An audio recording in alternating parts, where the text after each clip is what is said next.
Hello everyone, welcome to biology preparations. Video start करने से पहले आपको याद दिलाना चाहूँगी कि अगर आपने मेरे चैनल को सब्सक्राइब नहीं किया है तो इसे तुरंत सब्सक्राइब कर लें। आज के इस वीडियो में हम फाइलम प्लैटीहेलमिन्थीज के important members Fasciola hepatica, Taenia solium, Schistosoma, इन सारे मेंबर्स से इम्पॉर्टेंट क्वेश्चंस जो आज तक एग्जामिनेशंस में पूछे गए हैं उसी का सेक्शन सॉल्व करेंगे। अगर आप UP PGT, TGT, NVS, KVS, DSSB, GIC, LT grade इन सारे एग्जामिनेशंस की प्रिपरेशन कर रहे हैं तो ये वीडियोस आपके लिए बहुत हेल्पफुल होगा, क्योंकि हम इन्हीं क्वेश्चंस के बेस पे सारे पुराने क्वेश्चंस जो हैं वो हम आपको वीडियोस में सॉल्व करवाते हैं। अभी तक हमने इस टॉपिक का फर्स्ट पार्ट देखा है, उसमें नियर अबाउट 15 to 16 क्वेश्चन हमने सॉल्व किए हैं और रिमेनिंग क्वेश्चंस हम इस टॉपिक में सॉल्व करते हैं। तो चलिए स्टार्ट करते हैं। हमारा पहला क्वेश्चन है, Mehlis gland is found in. Mehlis gland जो कि फैसियोला हेपाटिका में पाया जाता है, इसको शेल ग्लैंड भी कहते हैं। शेल ग्लैंड कहने के बावजूद भी इसका कोई भी रोल नहीं होता है सेल फॉर्मेशन में। इसका मेन फंक्शन होता है कॉपुलेशन में, यानी कि ये एग के मूवमेंट के लिए, स्मूथ पैसिंग के लिए लुब्रिकेशन का काम करता है, स्मूथ बनाता है पैसेज को यूट्रस का, और ये स्पर्म्स को एक्टिवेट करता है ताकि फर्टिलाइजेशन हो सके। इसलिए इस का पूरा रोल कॉपुलेशन में हेल्प करना होता है। इसलिए इस क्वेश्चन का करेक्ट आंसर होगा Mehlis gland is found in option D, Fasciola hepatica. Next question देखते हैं, hexacanth larva is found in. तो टीनिया सोलियम में आपके हेक्साकैंथ लार्वा, ऑन्कोस्फियर, सिस्टिसिरिस या ब्लैडर वॉर्म लार्वा का फॉर्मेशन होता है। इसलिए इस क्वेश्चन का करेक्ट आंसर होगा ऑप्शन डी, टीनिया सोलियम में हेक्साकैंथ लार्वा का फॉर्मेशन होता है। एलोजेनेसिस is a type of alternation of generation and is found in. तो एलोजेनेसिस एक तरह का ऑल्टरनेशन ऑफ जनरेशन है जो कि फैसियोला हेपाटिका में पाया जाता है। इसमें एक ऐसा पीरियड आता है जिसमें एसेक्सुअल रिप्रोडक्शन होती है, जिसमें इमेच्योर लार्वल स्टेजेस बनते हैं जैसे कि आपके स्पोरोसिस्ट और रेडिया। उसके बाद फॉलो होता है एक ऐसा पीरियड जिसमें सेक्सुअल रिप्रोडक्शन में अडल्ट स्टेजेस का फॉर्मेशन होता है, यानी ऑल्टरनेट होता है आपका एसेक्सुअल स्टेज और सेक्सुअल स्टेज।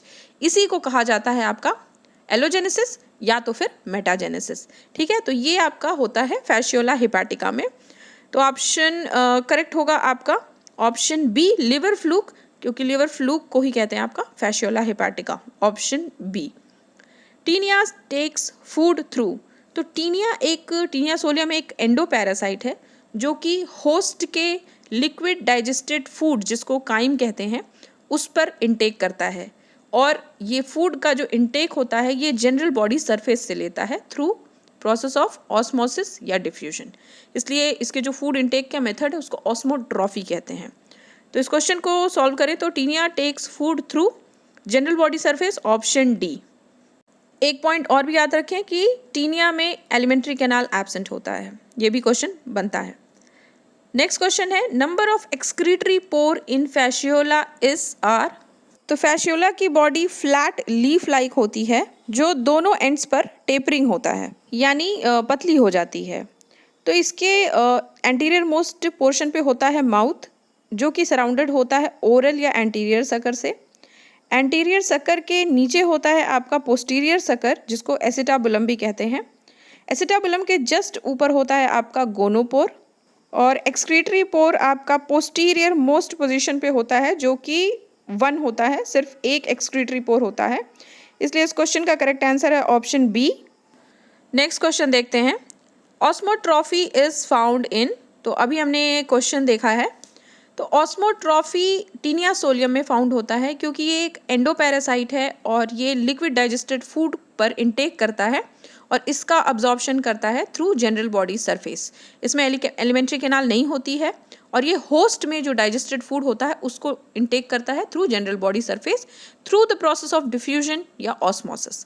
तो ऑस्मोसिस के थ्रू ये फूड को इंटेक करता है, इसीलिए इसके मोड को कहा जाता है ऑस्मोट्रॉफी।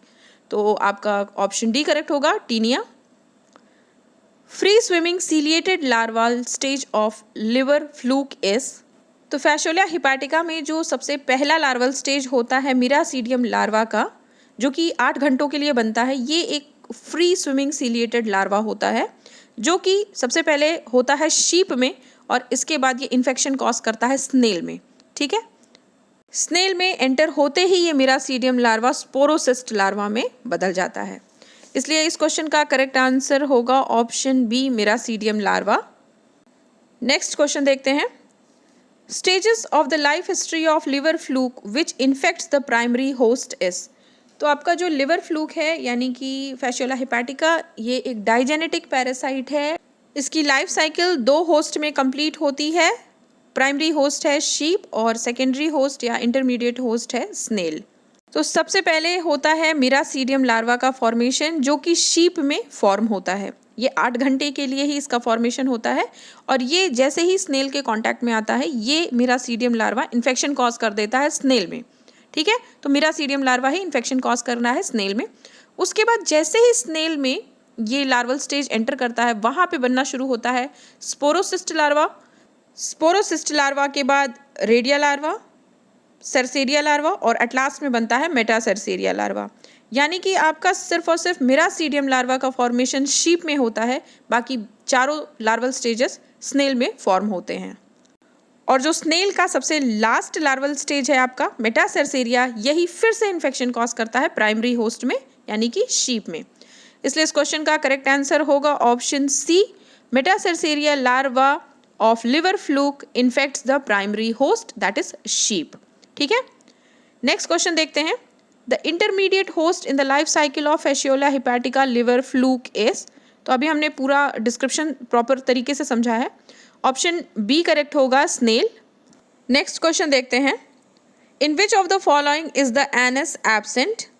तो इसका करेक्ट आंसर है ऑप्शन डी, फ्लैट वॉर्म्स में एनस का फॉर्मेशन नहीं होता है, वहीं लीच, राउंड वॉर्म्स, अर्थवॉर्म, इन सब में एनस का फॉर्मेशन होता है।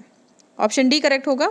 प्लैटीहेल्मिन्थीज और सीलेंट्रेटा में होता है ब्लाइंड सैक बॉडी ऑर्गेनाइजेशन, यानी बॉडी में सिर्फ और सिर्फ एक होल होता है जिसके थ्रू मटेरियल्स की एंट्री और एग्जिट दोनों होती है, ठीक है। इसलिए फ्लैट वॉर्म्स में एनस एब्सेंट होता है। देखते हैं next question. The type of respiration found in Taenia solium tapeworm is. तो टीनिया सोलियम आपका एक एंडो पैरासाइट है। ये एक डाइजेनेटिक पैरासाइट है जिसका प्राइमरी होस्ट होता है ह्यूमन। ह्यूमन के स्मॉल इंटेस्टीन के वॉल से चिपका रहता है। वहीं सेकेंडरी होस्ट है आपका पिग। ह्यूमन के स्मॉल इंटेस्टीन के वॉल से चिपकने के लिए इसके पास होते हैं 4 सकस, जो इसके हेड पोर्शन में पाए जाते हैं।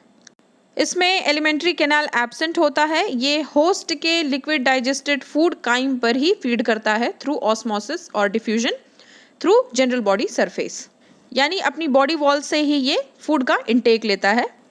इसलिए इसमें जो रेस्पिरेशन होती है वो भी होती है आपकी एनारोबिक, यानी ऑक्सीजन की एब्सेंस में होता है रेस्पिरेशन।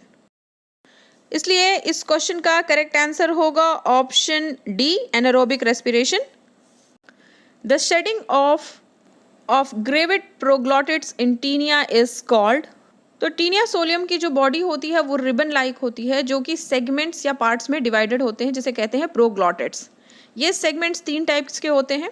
एंटीरियर वन को कहते हैं इमेच्योर प्रोग्लॉटिड्स, बीच वाले पोर्शन को कहते हैं मैच्योर प्रोग्लॉटिड्स और पोस्टीरियर वन को कहते हैं ग्रेविड या फिर ओल्ड प्रोग्लॉटिड्स। तो टीनिया सोलियम के बॉडी से इन्हीं ग्रेविड और ओल्ड प्रोग्लॉटिड्स के शेड होने को यानी कि झड़ जाने को ही कहा जाता है एपोलिसिस। टीनिया सोलियम की बॉडी की साइज़ बहुत ज़्यादा बढ़ जाती है। एक तरह से ये बॉडी की साइज़ को मेंटेन करने के लिए भी ये प्रोसेस होता है। तो इस क्वेश्चन का करेक्ट आंसर होगा option A, apolysis. Next question देखते हैं। Digestive system is not found in. तो ऑप्शन बी, टीनिया सोलियम में डाइजेस्टिव सिस्टम नहीं होता है। इनमें जनरल बॉडी सरफेस से अब्जॉर्प्शन होता है। In which of the following is the anus absent. तो आपका फ्लैट वॉर्म्स में एनस एब्सेंट होता है। ऑप्शन डी करेक्ट होगा। इनमें एक्सक्रीटरी ऑर्गन्स होते हैं जिनको प्रोटोनेफ्रिडिया या फ्लेम सेल्स कहते हैं, इसे याद रखिएगा।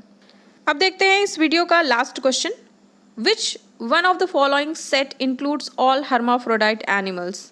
यानी कि इसमें वो ऑप्शन हमें सेलेक्ट करना है जिनमें ऐसे ऑर्गेनिजम्स हों जो हर्माफ्रोडाइट हो, यानी कि मोनोशियस हो, यानी जिनमें मेल और फीमेल रिप्रोडक्टिव ऑर्गन एक ही ऑर्गेनिज्म के अंदर हो। तो 1 बाय 1 हम सारे ऑप्शंस देखेंगे। ऑप्शन ए में है आपका एस्कैरिस। तो आपका पहला ही जो मेंबर है ये आपका यूनिसेक्सुअल है, यानी जिनमें सेक्सुअल डायमॉर्फिज्म है। इनमें सेक्सेस सेपरेट होते हैं, मेल एंड फीमेल अलग अलग होते हैं। तो ए ऑप्शन नहीं होगा। ऑप्शन बी में है हाइड्रा, लोकस्ट एंड लीच। तो आपका जो लोकस्ट है इसमें आपका यूनिसेक्सुअल कंडीशन होता है, यानी सेक्सेस सेपरेट होते हैं, मेल एंड फीमेल अलग होते हैं। ये भी ऑप्शन नहीं होगा।